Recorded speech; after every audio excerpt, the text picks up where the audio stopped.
Muitos de nós que temos o transtorno enfrentamos dificuldades em manter relacionamentos. Parece que a gente nunca dá certo com ninguém, pessoas chegam e vão embora pelos mesmos motivos. Com o Clube TDAH em ação, você vai se conhecer melhor e aprender como mudar esse jogo. Confere no primeiro link da descrição. Primeira pergunta sobre a questão de dependência. Como que eu sei se um medicamento ele pode ou não causar dependência e quais são os riscos envolvidos?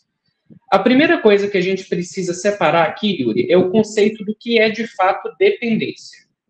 Dependência existe tanto um campo físico quanto um campo psicológico. A dependência física de uma medicação, basicamente, ela vai se manifestar através da abstinência. E o que significa abstinência? Quando eu passo mal por falta do remédio. Por exemplo, vamos supor que eu estou tomando ali o meu Rivotril para dormir todos os dias e meu remédio acaba. E por conta disso eu fico 2, 3 dias sem tomar. Essa suspensão abrupta do remédio vai me causar sintomas de abstinência. Irritação, ansiedade, piora da insônia, choro fácil, tontura, suor, dor de cabeça, os sintomas são muito variados. E isso não é só para remédio. Até outras substâncias como o álcool podem causar abstinência. O outro fator que a gente também avalia na dependência, e esse, infelizmente, muitas vezes passa despercebido, é a tolerância. E o que significa tolerância? É quando um remédio ele começa a ficar cada vez mais fraco naquela dosagem usual. É como se eu te dissesse assim, Yuri, esse remédio X que eu tomo para dormir, ele me ajuda a dormir muito bem, por 1 mês ou 2. Passa esse período, eu preciso tomar 2 comprimidos. Depois, esses 2 comprimidos ficam fracos. Eu passo para 3, 4, 5 e não consigo mais atingir aquele mesmo efeito que eu tinha com doses menores. Então, sempre que eu estou falando de uma substância com potencial risco de dependência, eu vou lembrar da abstinência, que é passar mal sem aquela substância, ou tolerância, que é o remédio se tornar fraco. Mas também existe uma dependência psicológica, ou seja, eu começo a desenvolver o medo de não ter o remédio e não conseguir realizar as minhas atividades do dia a dia. É uma coisa muito comum, por exemplo, com pessoas que usam benzodiazepínicos, que são remédios para ansiedade ou, eventualmente, insônia, como é o caso do Rivotril, e tem pessoas que deixam de sair de casa ou têm medo de sair de casa e tem uma crise de ansiedade, uma crise de pânico, se não tiver com remédio ali. Então, esses são os sintomas que descrevem para a gente uma potencial dependência. Mas, na prática, para quem está assistindo a gente aqui, como que eu descubro se o remédio que eu uso ou que o médico me indicou, ele é um desses remédios da lista de medicamentos que podem causar dependência? Existe um sistema muito fácil para a gente classificar isso, que são as tarjas dos medicamentos.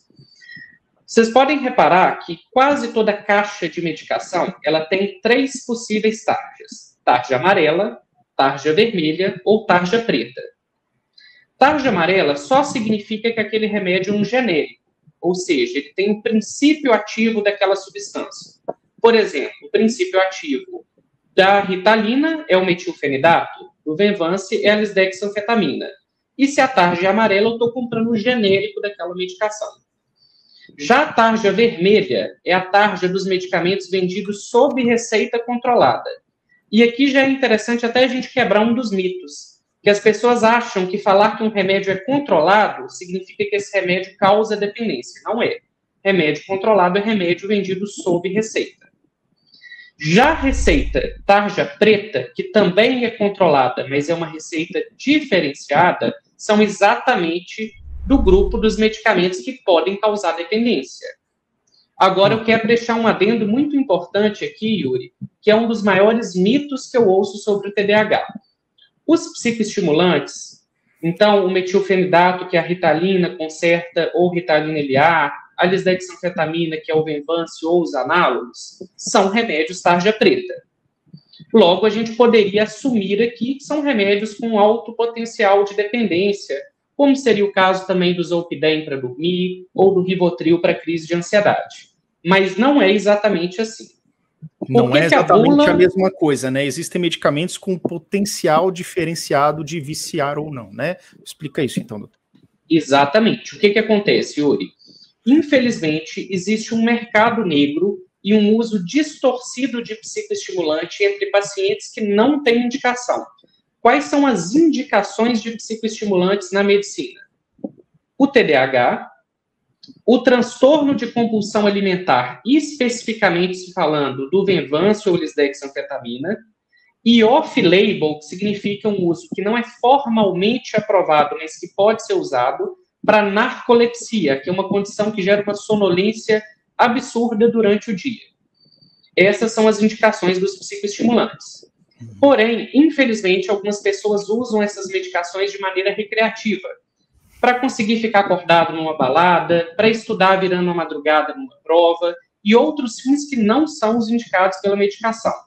Então, a tarja preta, ela é muito mais, nesse caso, uma conscientização para pessoas que são potenciais abusadores, do que para um paciente com um diagnóstico de TDAH e com um acompanhamento correto. Então, se você é um paciente que recebeu o diagnóstico e faz o tratamento com as doses recomendadas pelo seu médico, esse tratamento ele é extremamente seguro e são raríssimos os casos que a literatura demonstra um potencial dano em termos de dependência. Entendi. Veja como isso realmente traz uma preocupação para as pessoas, né? Porque muitos colocam de maneira simplista, né, ou simplória, é tarja preta, então pode viciar. E a gente sabe que, assim, não é à toa que está ali, né? Mas a gente também sabe que tomando da forma adequada, não aumentando a dose ao bel prazer, não existe esse risco, ele é muito reduzido. Eu posso citar o meu próprio exemplo mesmo. O meu exemplo não estou isolado nisso.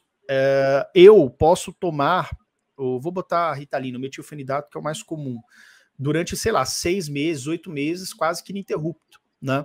Quando eu deixo de tomar, porque acabou a caixa, ou porque eu parei, não estou precisando mais naquela situação, eu não sinto uma abstinência, eu não sinto assim, meu Deus, e agora? Igual quando, tipo assim, alguém que fica viciado em Coca-Cola, ou chocolate, ou cigarro, tipo assim, eu preciso fumar mais um cigarro, entendeu? Não existe isso, eu nunca senti isso em todas as vezes que eu fui e voltei com o meu tratamento medicamentoso, tá? Então essa abstinência, ela é bem diferente. Então o que eu posso dizer assim, o que eu já senti uma vez há muito tempo atrás, e eu já ouvi outras pessoas, é a tal da abstinência psicológica, do tipo assim, poxa, eu vou ter uma prova semana que vem, não tenho nenhum medicamento atualmente, tô sem. Então eu não vou dar conta, então, nossa, eu não vou nem tentar, sabe, entende? A gente sabe que fica mais fácil você perseverar, você manter a sua atenção sustentada e perseverar um foco atencional quando você está sob o efeito do medicamento psicoestimulante, quando ele faz efeito para você, que não é para todo mundo, vale lembrar. Mas é aquela coisa, até o próprio tratamento do TDAH, ele é uma coisa que precisa ser continuada. No dia que você para de tomar medicação, você volta a ter o seu organismo funcionar de fábrica, né? Ou seja, com TDAH a todo vapor. Então, isso realmente é um mito, né, doutor? A gente tem que tomar cuidado com isso aí para não sair desesperando nem acreditando em tudo que as pessoas falam por aí, né? Exatamente. O Clube TDAH em Ação tem tudo o que você precisa por um preço super acessível. Engajamento, foco, ferramentas importantes, motivação, amizades e família. Além de aulas completas de como você pode se dar bem no mercado de trabalho, mesmo tendo TDAH. Fora as aulas completas sobre medicamentos com os especialistas do clube. Conheça o clube no link da descrição.